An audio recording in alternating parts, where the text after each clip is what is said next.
Hello and welcome back to our Essential Terrain Guide. This will be the third and final video in our Fantasy Basics Guide.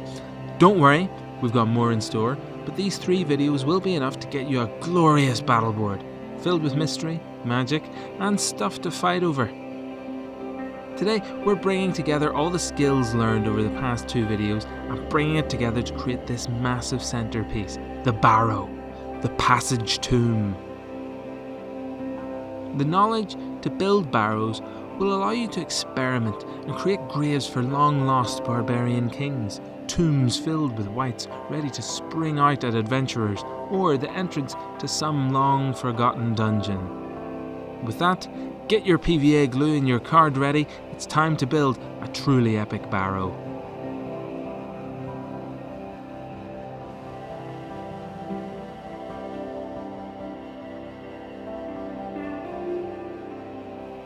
So, begin by cutting a large base from cardboard. This will be a big construction, so double layer for stability. Next, you'll need a big collection of rocks to make that perimeter wall. Luckily, you'll have made plenty from our first video. Now, place your rocks in a rough circular formation. Think about the size of the barrow you want to have. If you want this to be a glorious tomb dominating the horizon, use 10 or more rocks. If you want something a little more humble, use 4 or 5. Q has gone for 8 rocks.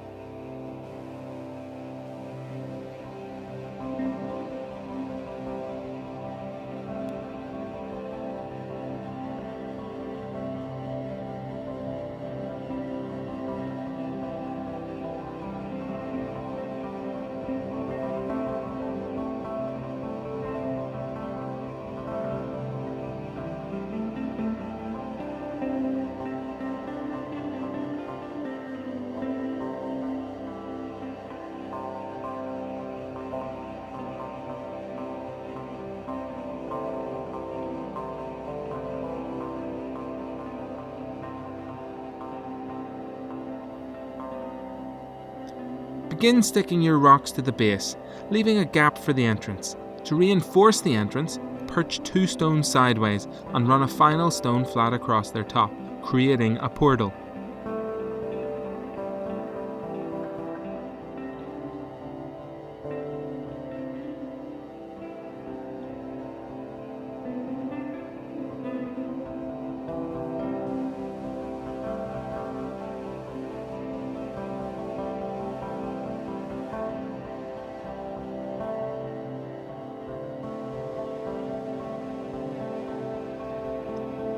When everything's firmly glued in place, cut the base down to a more manageable size. Make sure to leave a bit of a lip, we'll be putting scenery on that later.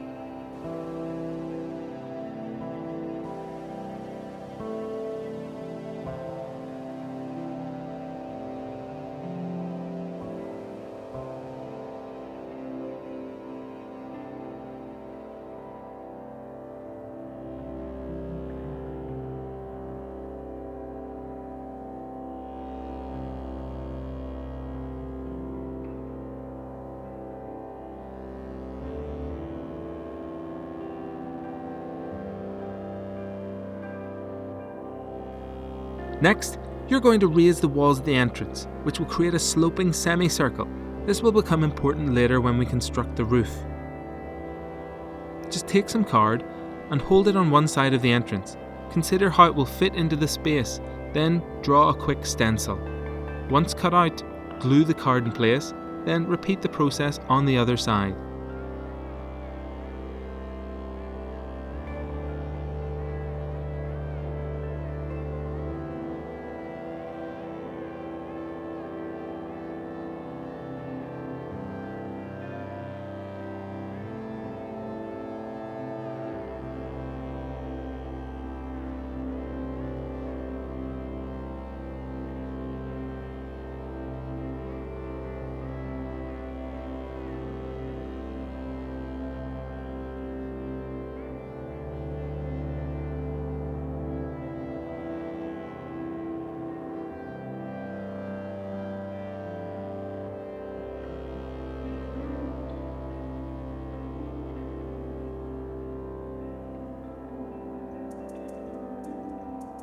Now we're going to construct the roof.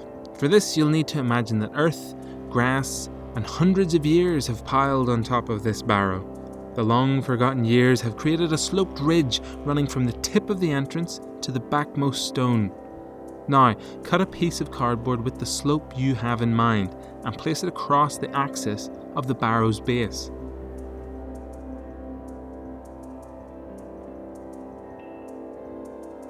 Reinforce that roof support piece by inserting a cross section of cardboard.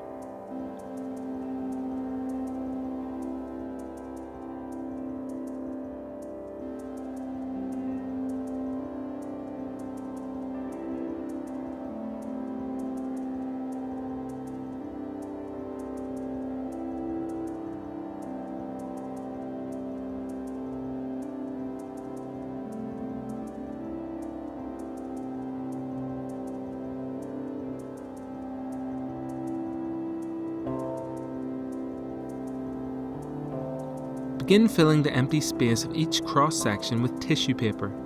When it's reached the level of the roof supports, cover the whole thing in ripped-up sheets of paper.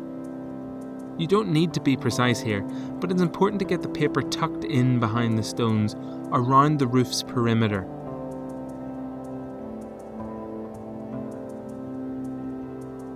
Once this layer is smoothed out by hand, it's time to get out your PVA to lock in all your hard work.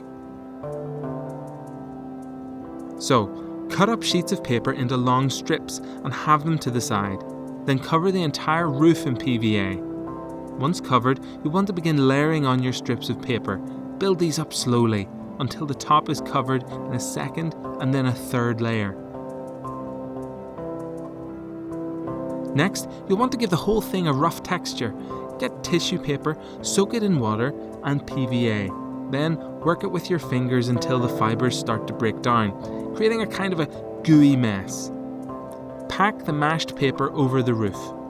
Filling the spaces in between the stones, make sure there are no gaps left.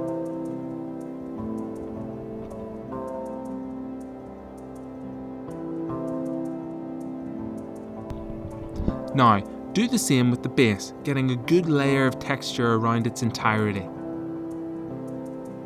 Now, dry, the whole thing is a solid construction and ready to be decorated.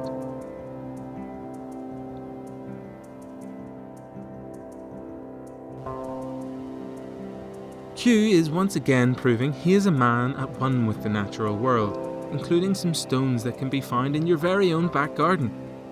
Pack these over the card at either side of the entrance portal. Adding these stones will bring a real dynamic range of textures to the model, going from the earth to large decorated rocks to small stones. Everything will look hand-placed by an ancient culture.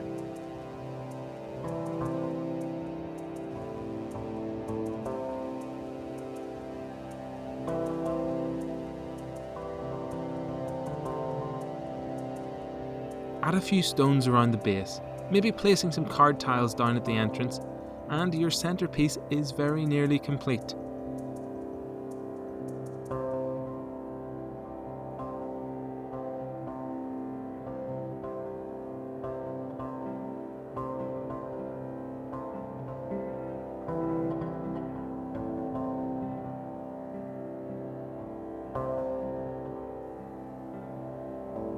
All that needs done now is Q's tried and true painting method. Put down a fairly bright base colour, grey for the rock, brown for the earth, then hit it with a black wash. Once this wash is dry, give the whole thing a quick dry brush highlight and we're on to the finishing touches.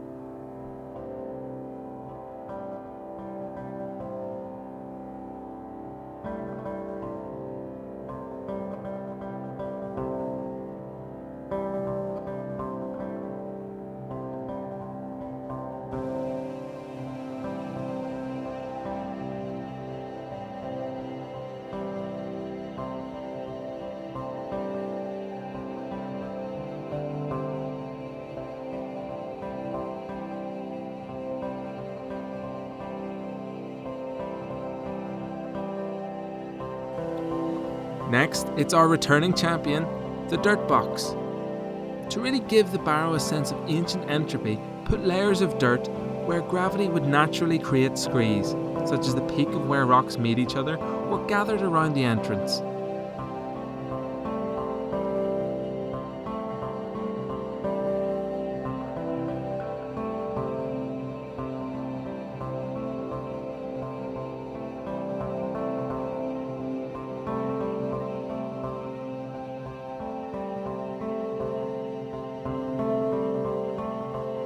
Whilst Q flocks the base, just look at the colour gradient you're getting between the gathered dirt and the grass.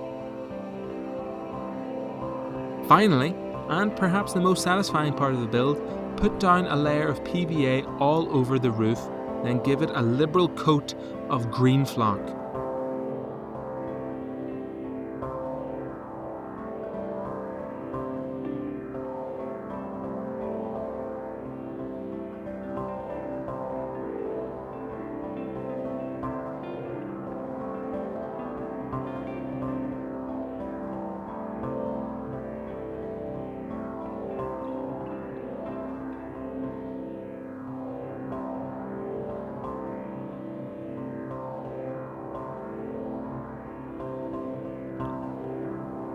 Our heroes, warily following the evil druid cult of Aedh, come upon an immense structure.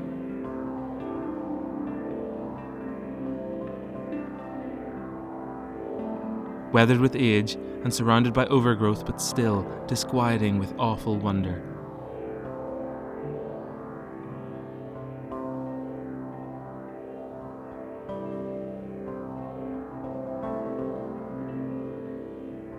Figures emerge from the mighty Barrow. First, the Archdruid, leading the procession with torch held high, followed by 6 more cult members. Finally, 2 more druids emerge, flanking the blacksmith's son, held in chains, with ceremonial paint covering his face. The torches light the macabre magical etchings on each standing stone. Without intervention, this night may see the return of Lord Aedh from his long imprisonment.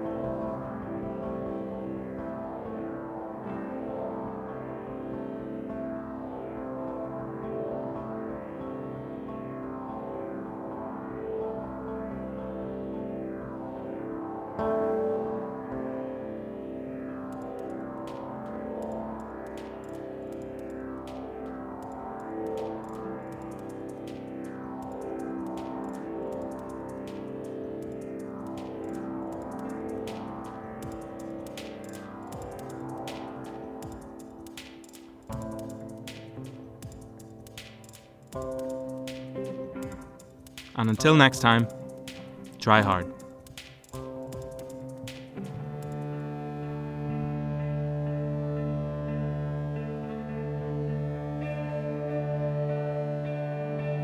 Hey guys, welcome to Trihard Games. I'm Andrew, these are the Trihard boys. We're here to help you build better worlds, from fantasy to sci-fi, D&D to Warhammer. We'll be sculpting miniatures, crafting game boards, and a load of memes in between. We'll be putting videos out every week, and we've got big plans, so be sure to hit like and subscribe. And until next time, try hard.